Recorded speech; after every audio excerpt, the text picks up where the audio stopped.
Israel's bagged themselves another politician, but there's a couple silver linings here and some lessons to be learned. For one, Thomas Massie lives to fight another day. All they did was buy his seat, and we made them pay $30 million for it. So I'd call that a win, you know? Because if Massie had pulled that off, they probably would have fucking Charlie Kirked him.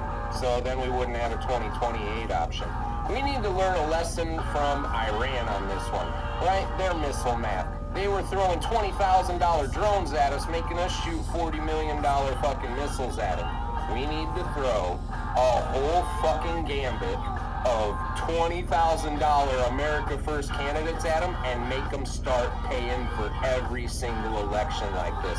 Let's see how bad they want to fucking burn through their stockpiles of fucking dirty cash from gambling and child trafficking and whatever other evil shit. Usury from your 40% fucking interest on your credit cards. Yeah, who do you think did that shit? Aren't your buddies in the tiny hats? Yeah. So, you know, and I got another plan here. Something dawned on me. Everybody's like, these fucking boomers, they just don't know what's going on. My dad's 75 years old. And when I kind of started getting big on TikTok, somebody said something. My dad was like, what are they talking about? So he got TikTok, so he would watch my videos. Then by liking my videos, it started to swarm his fucking algorithm with other fucking conspiracies, right? And then he'd be coming up to me like he did the other day. He's like, did you know there was a drought in Iran? And when they blew up the radar stations, like magically it started raining? And I was just like, yeah, dude. Think about what they're doing to us here. He's like, these weather patterns are all fucked up. And he's always like, every day I see him, he's like, they're fucking spraying us with chemtrails. And I'm like, fuck yeah. He's like, I can't believe Massie lost. We can save the boomers one at a time. What you're gonna do is you're gonna go download a social media app onto your parents' phones. And then you're gonna start sending them fucking videos. Get their algorithm over off the fucking Fox Boomer Fed slop and onto the fucking truth. And we'll take them the fucking long game. We have just begun to fight. We have just begun this fucking battle. Like everybody that's new to this, like, Israel owns our fucking government. They have since JFK, motherfuckers. This isn't new. This isn't the first time they have primaried somebody who spoke up against sending all our fucking tax dollars and fucking guns and weapons to Israel for them to start shit in the Middle East that causes us to have a fucking send a goddamn army over there and fight wars for 30 fucking years, right? Like, you see what's going on here? This has been going on forever, but now we're actually talking about it, right? So, get your phone, get your parents' phones, get some apps downloaded on them, start sending them some truth. We're gonna fucking do this shit the hard way, and then we're gonna start launching candidates at every fucking primary and see how deep these Jew pockets are. Let's make them dig deep and make it fucking hurt. Shalom. All praises to Yahweh Bashim Yahushai, double honors to the elders and the apostles of Great Millstone, whom rule and teach well, who taught us this truth. This is your brother Yeshemai from the GMS Atlantic Camp. I came across this video. This guy does a lot of good videos because he's basically exposing Esau. Now, when I come across these videos, and I'm sure some brothers may feel the same way, but when I come across these videos, it's kind of like you can exhale, like, yes, finally somebody sees it. But at the same time, it's kind of bittersweet. Why? Because the elders and the apostles have been saying this very same thing for decades. And it takes some Edomite with some, classic rock and roll music to finally wake these people up.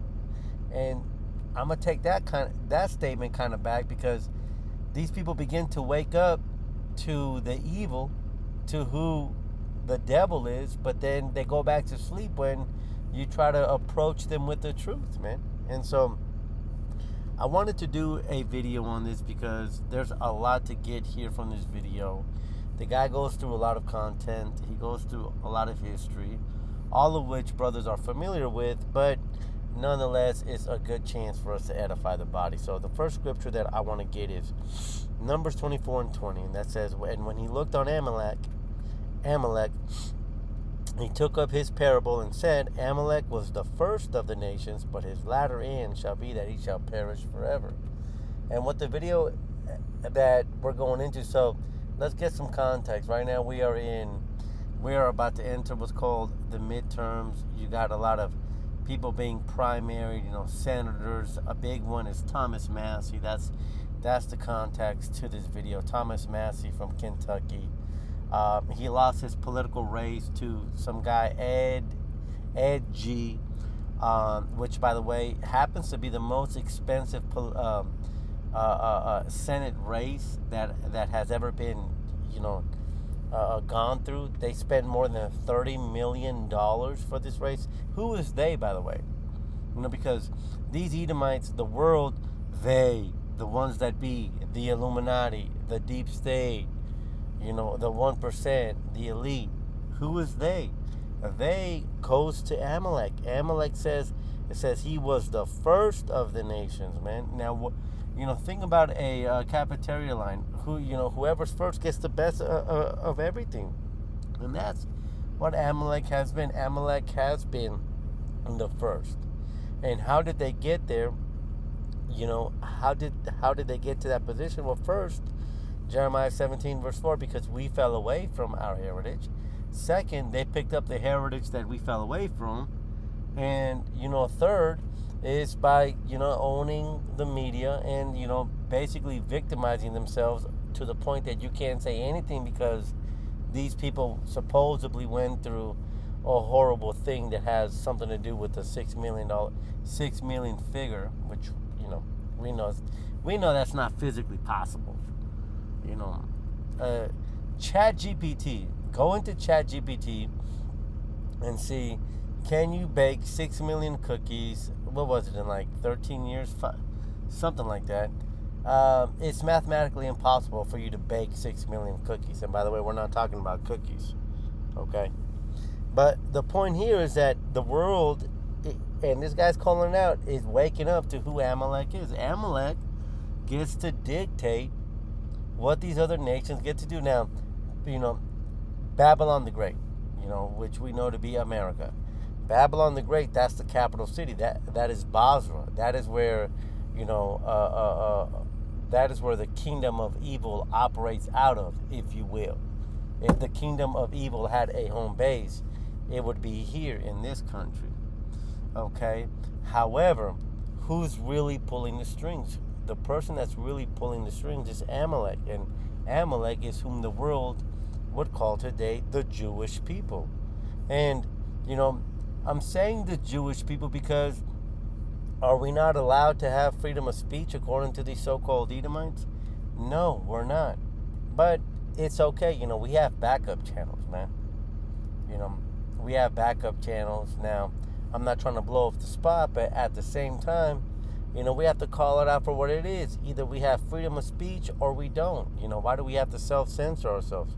Why? Because Amalek is the first of the nations. Amalek is at the forefront telling people what they should do. Now, who is Amalek? We can get King James, Genesis 36. I'm reading the website up here. We can get Genesis 36 and 15. These were the dukes of the sons of Esau. Okay, so Esau we know to be the self-proclaimed whites. And out of this bloodline came out dukes, came out kings, princesses. The sons of Eliphaz, the firstborn son of Esau, Duke Timon, Duke Omor, Duke Zepho, Duke Kenaz, Duke Korah, Duke Gatam, and Duke Amalek. These are the dukes that came of Eliphaz in the land of Edom. These were the sons of Adah. Now, when you go into that word duke, I'm drawing a blank here, but when you go into the word duke, one of the meanings goes into somebody that controls other armies. And that's exactly how we can line up who the so-called Israelis are today. Because they control the American army. They are the ones that have dragged America into this Iran war, which is prophetic. Jeremiah 49, Jeremiah 50, the least of the flock shall draw them out. Now, who is the least of the flock?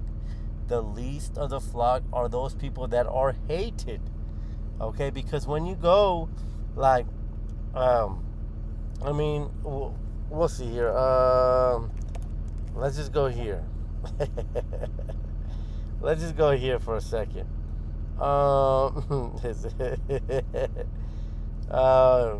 Including the billionaire, AIPAC bonds.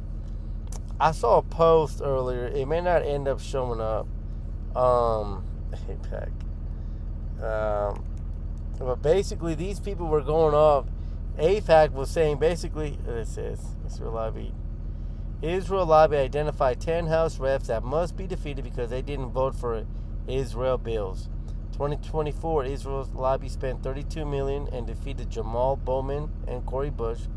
They attacked MTG until she resigned. Israel lobby spent $15 million and defeated Thomas Massie. So there was a post that these people, so this website looks to be like not people that run AIPAC, but people that are against AIPAC. There was a post that people that were for AIPAC that basically said,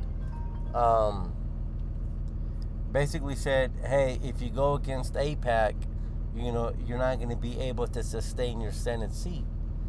And yet, you know, that's the very thing that they tell people is anti-Semitic to say, because what do they say? It's anti-Semitic for you to say that the Israelis control the world, but yet the Israelis are posting on the internet, if you don't go by our agenda, you won't have a job.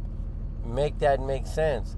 You know, it kind of, you know, it's reminiscent of when Kanye West said Jews control the media, Jews control the banks, and then what did they say? Oh, that's anti-Semitic for you to say that we control the banks and we control the media. Just for that, we're going to give you negative media coverage and we're going to cancel your banks. And so, like, again, like, all you can do is laugh because prophecy's coming to pass. So all you can do is celebrate prophecy. Now, going back to the original video, what this guy was saying is that, for the revolution to come, he's saying that for the revolution to come, that you have to send links, you have to download TikTok, you have to download Twitter on old people's phones and send them videos, and then they're going to wake up. No, that's actually not the way of the revolution, which actually makes me foreborn to fight. Let's get that scripture. Jeremiah 51:30 says, "The mighty men of Babylon have forborne to fight. They have remained in their holes. Their might has failed. They became as women.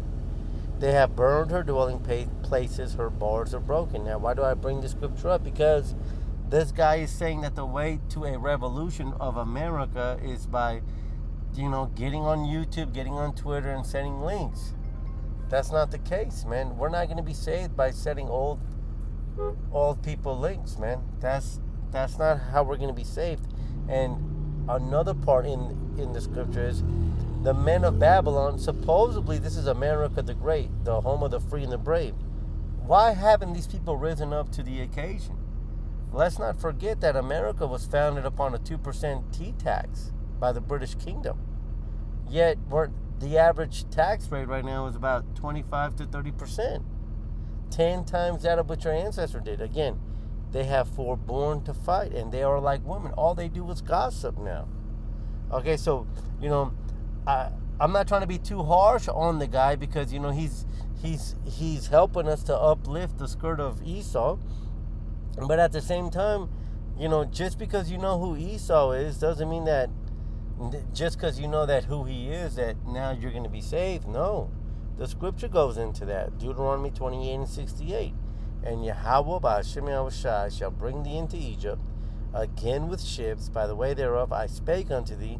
Thou shalt see it no more again. And there ye shall be sold unto your enemies for bondmen and bondwomen." Now here's the point. "And no man shall buy you." So we're in the land of our captivity. We were taken back to Egypt double straight. All right? We're straightened physically and spiritually, man. This is where our power was crucified, these people.